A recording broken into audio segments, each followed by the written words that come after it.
Hi, I'm Terry Rogers. I was on a trip to Gaza this past May. I was with a group of 13 people, mostly from the Northeast, who were loosely associated with Code Pink. We were sort of traveling under the umbrella of Code Pink. And we spent 5 days in Gaza. Going in, we flew to Cairo. This was, we were. If Anna had gotten on the trip she wanted to get on, she would have been retracing our steps. But so we flew to Cairo and then took a bus to Rafah, near the border, and it was not at all clear that we would be able to get in, but we did. And I'm going to speak very personally. I haven't spent the kind of time in Palestine that Anne Montgomery has. She didn't mention that, but she has spent an enormous amount of time in Palestine. I've been going back and forth for 20 years and lived there for a while, some time ago. So it was 20 years ago when I first set foot in Gaza, and it was during the first Intifada, a very different time. And I had been back since, but this was the first time I had been there since the ground troops had pulled out. So that made a huge, huge difference. What I'm going to do is tell you a little bit about some of the current issues, but then I'm going to just quote a few people, just say some things that were said to me that surprised me, that were particularly interesting, and I'm going to end up with a story. Okay. So I want to talk a little bit about the, we met with some people from International Solidarity Movement who are in Gaza, and one of their main projects is to do accompaniment with the farmers and the fishermen. So if you can imagine Gaza, okay, and over here's the Mediterranean, and over here's Israel. And the fishermen that try to go out are, and they're supposed to have 20 miles of free, unimpeded fishing under the Oslo Accords. But the Israelis, because natural gas was discovered within those 20 miles in the late 90s, so the Israelis are pushing them ever and ever closer to the border, and they can't get really out much more than 3 miles without being arrested, having their boats confiscated. And on this side, on the Israeli side, this is some of the richest agricultural land in Gaza. So on this side, the Israelis have put a no-go zone of 300 meters and have dropped leaflets from the sky while we were there saying, if you go within this land, which is farmland, you'll be shot. So in terms of the people's ability, they were talking about people want to be able to sustain themselves. The ability to feed yourself with fishing and with agriculture is very compromised. And some people have called it sort of de facto annexation, that by making it impossible to use that land, it's de facto annexed. 80% of Gazans are refugees from Israel from 1948. And one of the ways that one of the people that we talked to, one of the ISM people, described the bombings of the winter, which were called, by everybody speaking English, they were called the massacre, was that they were not only that the people and the infrastructure were not the only targets, that the other target was the right of return itself. They were bombing the right of return by attacking the refugees. Somebody else said, the Palestinian Center for Human Rights people said to us, another way of looking at it was, we didn't even have the right to be refugees because there was no safe place and we couldn't leave Gaza. So there was no right to be refugees. Something else we were told by the people in the Palestinian Center for Human Rights was that many people who applied for exit permits to get medical care outside were denied if they didn't agree to be collaborators. And this is something I've heard, and I'm sure Anne and this is not new. This is something I've heard for years, that the people who need special permits, when people used to be able to go to work in Israel, people needed to get out. If you needed something that you really had the right to, but it turned into a favor from the Israeli government, that you were not always, but often bribed with, if you'll be a collaborator for us, you'll get what you need. And even if the deal was not made, so many people believed that to be the case, that if you did get your permit or got your whatever, your community then would view you differently because of the suspicion that you were a collaborator. In the Gaza Community Mental Health Program, one of the things they said is that Gaza is a big research lab for advanced weapons. That's what it is. That's what was going on in the attacks. They also said that while they do individual and family therapy and neighborhood therapy in terms of mental health, that another one of their projects is reconciliation between families, intra-Gaza conflict. And so one of their projects is to try to do reconciliation between the political factions. And I'm not sure that this was achieved, but what they're working on, and this is in some ways a small thing, but they thought, what can we get all these kind of factions to agree on? Hamas, Fatah, the PFLP. What can we get them to agree on? So what they're working on is a memorandum for them to agree not to involve children in armed conflict. That would be one thing that they could get the factions to agree on. We went to a place called the Katan Center for the Child in Gaza City. And I mean, Gaza is one of the poorest, shabbiest, places. Nothing is new. But this Katan Center for the Child in Gaza City was built by money from somebody who was originally from Gaza, went to the Gulf, made a lot of money, wanted to do something for the kids in Gaza, formed a foundation to support the Katan Center for the Child.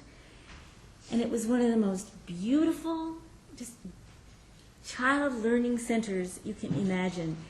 The schools in Gaza are half a day, so the kids either go in the morning or they go in the afternoon, and so there are, at least in some neighborhoods, that were child learning centers for the kids to go the other half of the day, to have somebody read to them, to do their homework, to have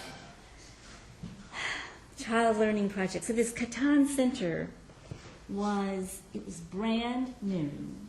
The insides were these beautiful colors of gold and turquoise. There were stacks of new books. There was a little computer center. There were children sitting at little tables and having people read to them. This was the only place that I have ever been in Palestine, ever, where I have seen children calm and quiet in a public space. The only place, because the children are so messed over. They are so traumatized. They are so aggressive. They'll just, they don't have good judgment. They don't know what they're doing. Right, Anne? I mean, they have suffered so much. So this was the only place I've ever seen children quiet and calm. the woman who was in charge of the center was a beautiful Palestinian woman, spoke very good English, and she and some of the people that she worked with told about their experiences during the massacre. But the thing that I remember her saying was, and much of her family has gone out and they can't get back in, and she can't go out to see them. There's a lot of families that are separated. But she said, "My life in Gaza is better than any place outside where you're a slave to consuming." That's what she said. We spent some time with a woman who works for the New York Times, and I'm sorry I cannot remember her name. She's not a stringer. She's above a stringer. She is a Gazan. She lives and works in Gaza, and she sends reports to Eric Bronner, I believe. He's their guy in Jerusalem. And she was there all during the massacre. So two things that she told us that I thought were interesting. One was the siege of Gaza, that is the blockade, that things and people have great difficulty coming in and out, really enhances the power of Hamas. The siege works to build up and solidify the power of Hamas in Gaza, because everybody's dependent on them. The other thing she said is that since the massacre ended in the spring, they're probably still coming in the summer. We were there in the spring. Some members of Congress have come to Gaza to spend a few days and look around, and she's often a point person for them. And she said, they are focusing only on the humanitarian crisis and not the politics of the situation, and she called it work avoidance. She said they're doing work avoidance. We met with John Ging, a lovely Irishman who's the head of UNRWA, the United Nations Relief and Works Administration, who's responsible for the welfare of the refugees in Gaza. And the interesting thing that he told us, and he's a point person not just for U.S. dignitaries that come, but dignitaries from any part of the world, from the EU, from any other countries who have come to visit Gaza. He's their liaison, or at least one of their major liaisons, and he said they were always consistently surprised by two things. One was that the attacks in the last winter, the targets of these attacks were not the infrastructure of terror. They saw them. They saw what they were. So much of them were civilian. I mean, hadn't they read the papers? I don't know. But the other thing, the thing that got to me the most was, the other thing that surprised these folks was that the people here in Gaza, they're so civilized. They are so civilized. And then John Ging, the UN man, added in his own words, he said, they are civilized to their core. That's what he said. They are civilized to their core. To their core. And it was interesting because we had at least two people on our part of the delegation, one of whom was an Egyptian American who had spent time in Egypt, of course, with his family. And several of them said, I thought that I didn't come to Gaza with prejudices about Gaza. Said, but I could not believe when I got there how civilized people were. I mean, there's a lot that we don't know that we think, or that I think that we don't know that we think about Gaza. And I want to say something also about the contacts that we had with local people, not people in offices that were talking to us, but local people that we meet on the streets, that we meet as we're going through some of the destroyed neighborhoods, as we are meeting in a restaurant. And this is it's a mismatch in the perception of what's important. Because people in our group, they would say to us, well, why are you here? What are you going to accomplish? And of course we would say, as you keep saying on delegations, well, we're going to go back and we're going to tell your story. And we're going to try to change U.S. public opinion. And you try to tell them what to you is a success. Well, there was a great big concert in Berkeley a few months ago, and these artists donated their time, and we made a lot of money for relief. Or somebody from Congress actually came to Gaza. Can you imagine that? I can't even imagine that. And to them, nothing has changed for them. Nothing. So this doesn't mean anything to them. Anything. And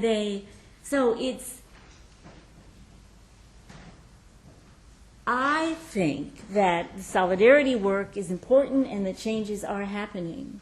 But when there's no visibility on the ground, no action on the ground, in fact, things getting worse, there's great bitterness when people like me show up. Great bitterness and hostility. And there's ambivalence. They appreciate the solidarity, but they need to get mad at somebody, who doesn't care enough, who's not working hard enough. So that's probably, in some ways, that is what they would want me to say, is do the work that is going to make the change for us on the ground. So I want to end up, however, with just a story that was important to me personally. One of the delegates on the trip was a Jewish journalist who, early on in the trip, said to me in a gentle, simple, uncomplicated way, I'm not religious. I'm not religious. So that was, he was part of that delegation. So we're, on the day that and that's going to come up later, we spent a whole day in the north of Gaza looking at rubble, looking at destroyed houses and destroyed buildings. And we visited a family called the Abu Halima family, who had an extraordinarily large number of the members of their family killed in the attack. So there was a young man named Faris, a young Palestinian man who worked, but not for pay, for Human Rights Watch. He was one of their Gaza people, who did interviews for them and sent them back material. And so he met with us, and he's the one who took us on that day particularly through the neighborhoods that had been attacked. So we went. One of the places that we went to visit this Abu Halima family was a sort of a semi-rural place in the north of Gaza. There were houses. There were kind of orchards. It was one of the last places that we went that day, and we got to the house. It was a big, pretty new cinder block house, and a big old beautiful fig tree growing by the door. And all 13 of us, and 14 with Faris, got out, went in. The house Had about 3 stories. It was big. It didn't have a lot of stuff in it. So there were some empty rooms. It was very, very simply furnished. And as we went up the staircase, the inside of the staircase and some of the rooms were just charred black. Charred black from fire. And I did not hear very well the story that was told about why there was fire in this house. There were phosphorus attacks during the massacre, and I'm assuming that this was phosphorus, but I don't know that. But there was fire from the attacks. So we're going up, and we're met by, I guess, 3 dark-skinned, very skinny young men. Not skinny, death-like, but not well-fed, not well-nourished. Young men and a little girl, about a 3-year-old little girl who was clinging to one of these young men. They were maybe 16, maybe 18, maybe 20. That's all that was in the house at the time. And one of them, I guess was going to be the spokesman, and he went into one of the rooms and was standing with, and then we have the 14 people, crowded around him, taking pictures, putting a microphone in front of him, having a video camera. So we are white, we are clearly well fed, we have all this equipment, and it was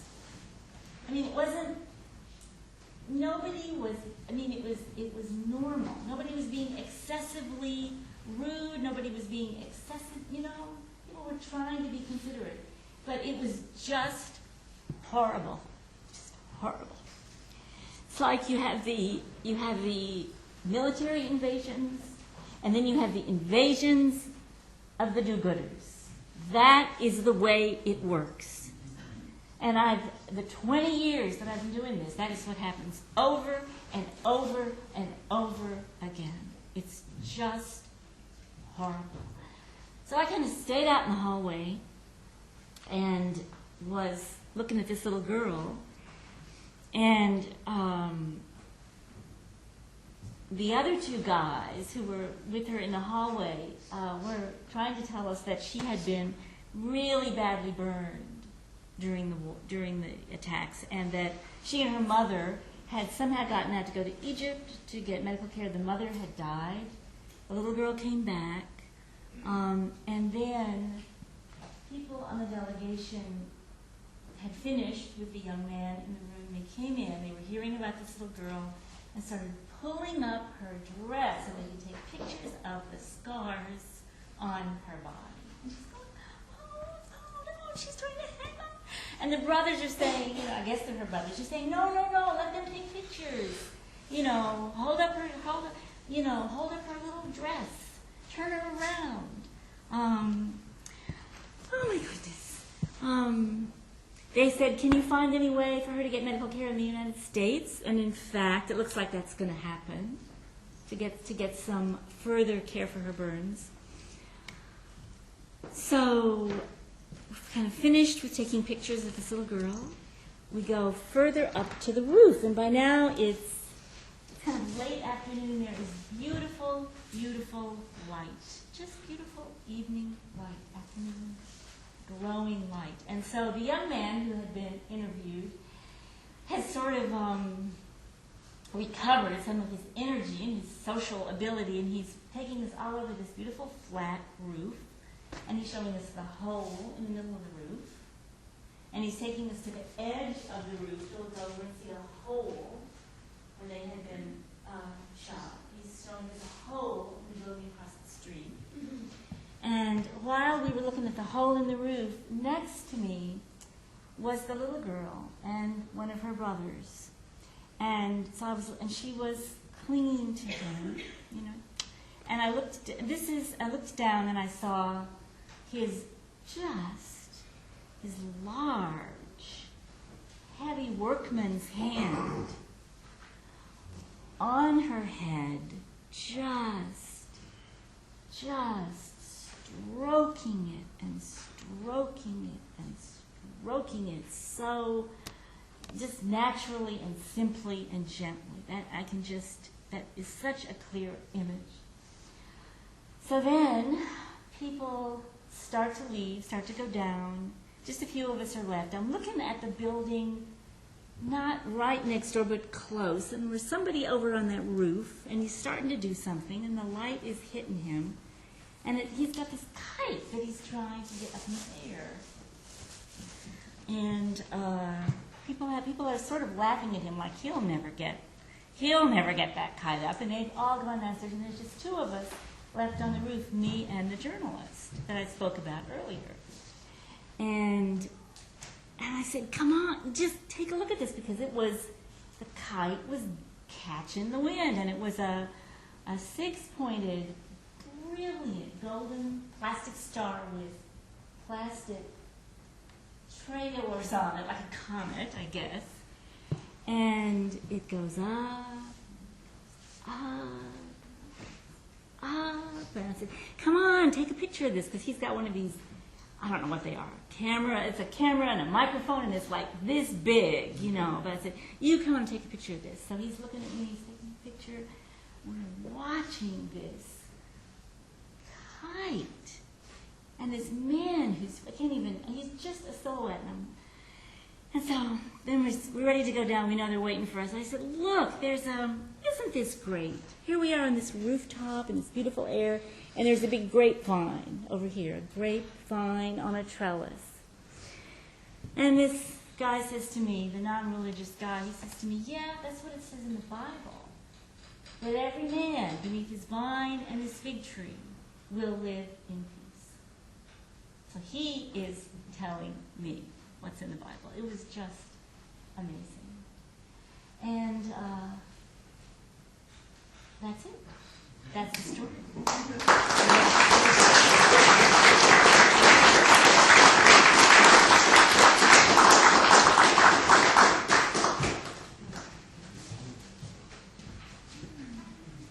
So I think if there's any questions, Ann and Anna and Jane, do you want to do anything? You guys, maybe we could all stand up, or see who wants to.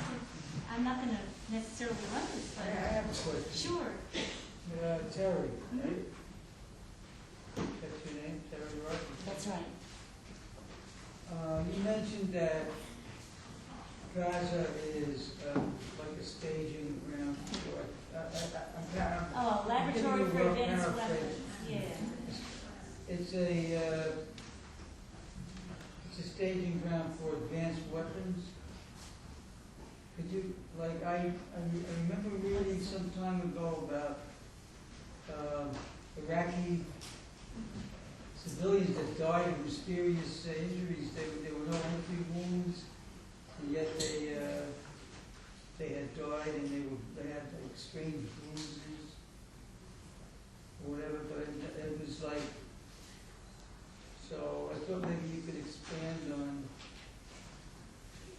I was hoping that somebody had been witness to what went on in Gaza after the invasion. But in any case, do you have any information that you could provide us with? Because you alluded to advanced weapons, so I'm curious. I was quoting that because that's what the person who was speaking believed, but they're either these folks or somebody else here may have more information. I've forgotten the name of the dying bullets, is that the word, that really destroy a person from within. I mean, there's no, maybe you know more about it, I know. Do you know, Eric, how to destroy it? But it's the, I can't even remember what the DIME, I've forgotten, because I didn't look it up before I came, I'm sorry. But yes, now how advanced they are, but they're not like a regular bullet that goes in and, comes out and stays in your bones or whatever. And I know that before there have been explosive bullets, but there's something that the doctor said about this, that it just really so destroys the person from within that you can't fix it.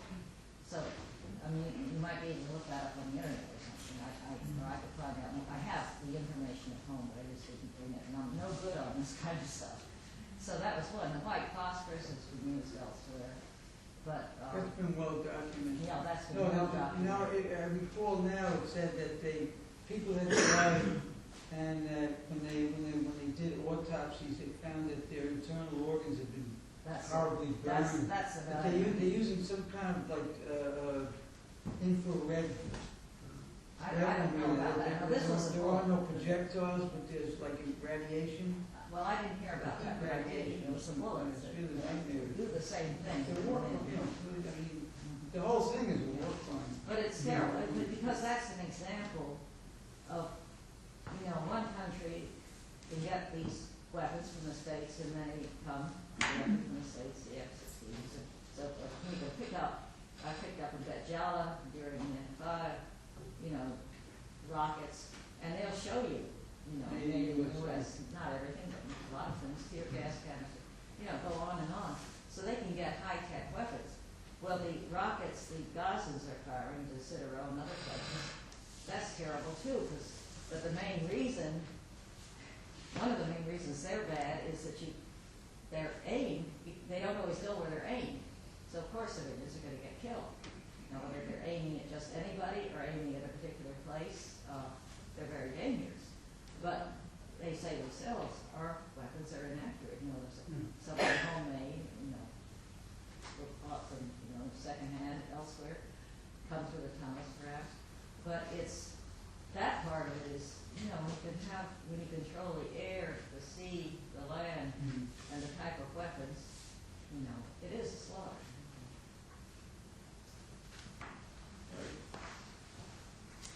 Bill? Yeah, Terry, it's such a it's a tragedy, wonderful presentation. I just have a question. What is I don't know, when the massacre was taking place, why didn't the Egyptians allow people to go through into Egypt? My guess would be it's political agreements, economic agreements with Israel and the States, because they're, all that stuff is going on in the background. So the Egyptian government is working with the U.S. government, the Israeli government? Well, certainly with the U.S. They get aid from us, too. But, I think they were playing, they tried to let people through. At one point when the Palestinians broke through, that southern wall, the Egyptians let them through. They'd back off. But then they'd have to clamp down again. So, it's, again, But it's a fellow Muslim country. whatever is happening in the background, I'm not sure. We have to remember that while Israel is the largest recipient of military aid from the United States, Egypt is the second largest recipient. Joanne has a military question. aid. I just want to comment on Bill too. Bill, as well as everybody, nobody wants refugees. Nobody says yes to that. My question is from Jonah, but he's afraid to ask it, which is, by what unfortunate or perhaps happy circumstance is it that Palestinian kids only go to school for half a day? And we know more about that as well. I think it's money, basically. Not enough schools, not enough Crowding. Yeah. crowding, right? So they can only take, if they have too many kids for not enough classrooms. And I think that's true in many countries where that's the case. It's not just Palestinian kids, but many poor kids. I have two comments for Anna Brown. One, actually, it's not true that just a few Israelis, young Israelis, refuse the, 25% of good trip Israelis, it's not a few. Israel is very, very concerned about this, and according to Uri Davis, the figure may be even as high as 35. And these are people who are saying that 3 years of their lives to be policemen on the West Bank is not worth it. More important, there's something, one comment you made that really, as a journalist, really got to me, as a journalist on this subject. You commented on the people of Sderot saying to your members of your contingent that all the Palestinians should be killed. Now, I don't know how many people interviewed, but that's not even my point. My point is another point. You're probably aware that the Palestine National Covenant called for the the destruction of the state of Israel. This was before the days when the PLO was, a more moderate party. As a journalist, I had to listen to Israelis say, you speak in favor of the Palestinians, and you speak against occupation. What do you say about this? And also the textbooks that were, mathematics textbooks in Gaza that were found, or elsewhere, it said, if you have 7 Israelis, 7 Jews, and you kill 6, how many do you have left over? And I had to answer that. I want to say something that, even if true, I would really question the motives of the people who quote statements like, who quote the PLO statements of the Charter for their own interests, to demean the justice of the Palestinian cause. But I would also extend it to what you just said. I think you have, when this is an inflammatory subject and words are murderous, even true ones, when somebody who doesn't know this situation listens to somebody say in Sderot that all Palestinians should be killed, I would like you to know, how does this question, how is this heard by people who are, very perhaps given to emotional response? And really, why the people who would tell me, look, why do you support the Palestinians? Why do you write in favor of them? Look at what the Charter says. They want to destroy the state of Israel. I would say that these people who say this, look at how are they using a statement that may as well be true. To what aim is this being used? And I would say really the same to you. When you say something like that, you must be very aware of the climate that involves any words of this sort coming from both sides, and really what this means. As a journalist, I would never, if I was writing about that, I would really, really hesitate to mention that. Not because I have 30 years of track record here of being against the occupation for the Palestinians, 35 years, closer to 40. But really what this has taught me, and it is the inflammatory nature of even true words that come from that part of the world. And they really should be pared down, or the people who use them should really understand why they're using them and what is their intention of using them. This is all I have to say.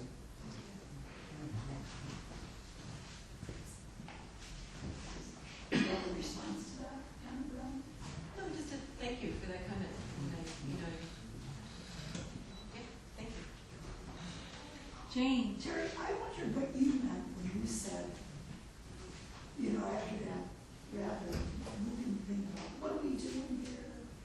I go, but I know after 20 years, it's crazy, blah, blah, blah. People are so objectified with good intentions. What I want to know is, what did you mean by saying, people say go and do the work on the ground? Did you say?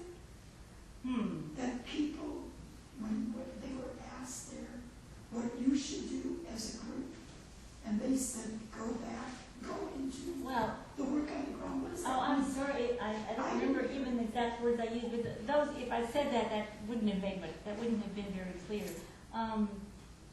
I don't think they always know what it would take to make a change, but the political intensity that it would take to make a change in the lives of Palestinians does not exist in this country yet. And they know that. And they know that. And so there is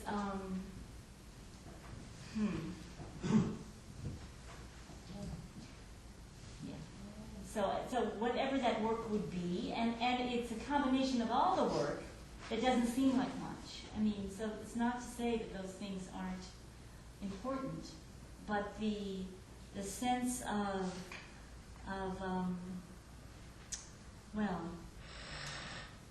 the way that apartheid was the effort of a small number of people. Anti-apartheid work was the effort of a small fringe number of people for many, many, many, many years, and then started to build and because of a number of things, was successful. I mean, in some ways. It's hard to know where the world is right now in relation to that struggle. And there's often parallels drawn between those two struggles by Palestinians and other international solidarity groups. So I think, and the boycott, sanctions, divestment campaign that Anna was mentioning is something that at least the Palestinians are hoping will be taken more seriously and more effort put into. So that would be part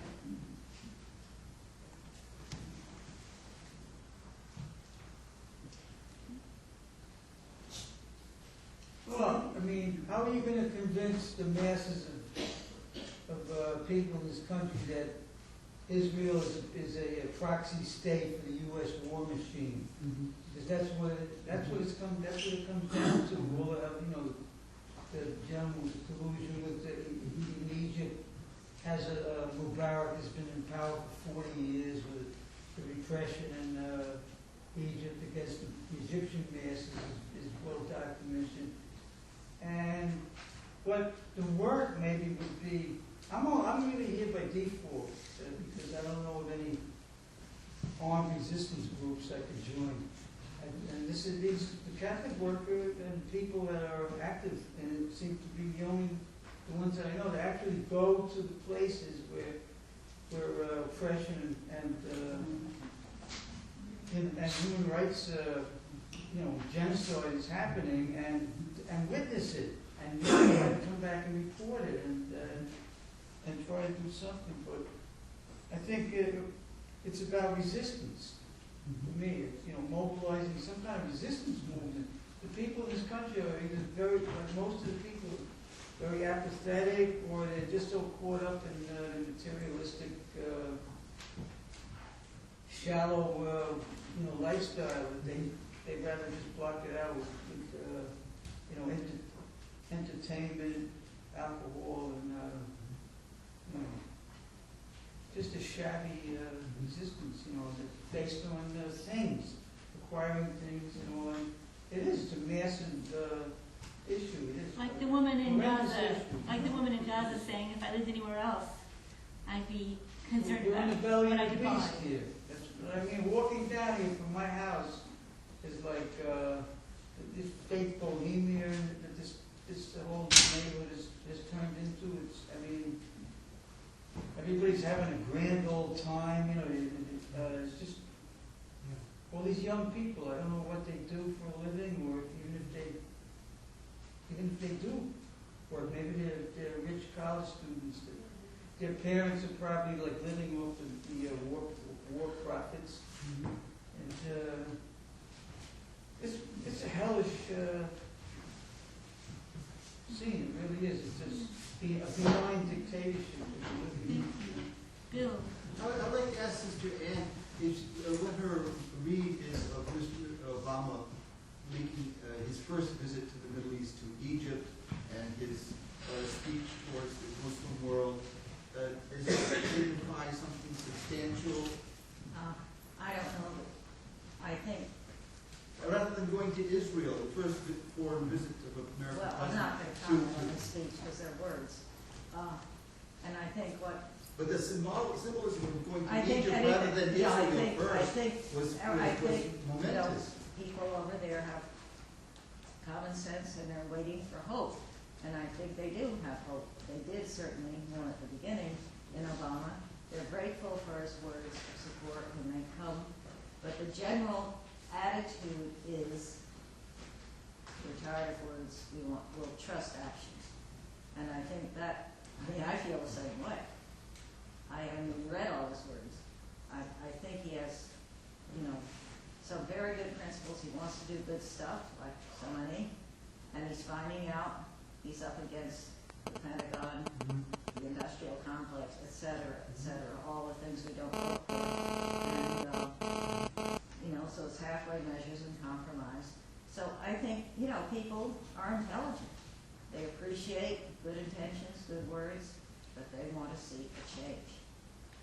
And I could make another comment about, the do-gooder thing. I think you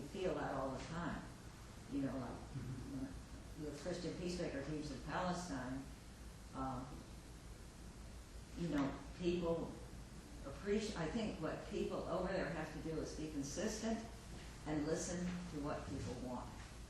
They want us there because we stay, we're with them, we get replaced if we go home. You know the families, you know the people, and you listen to what they want you to do. And the International Solidarity Movement's learned that. They go into villages, what do you want us to do? We want you to watch the checkpoint.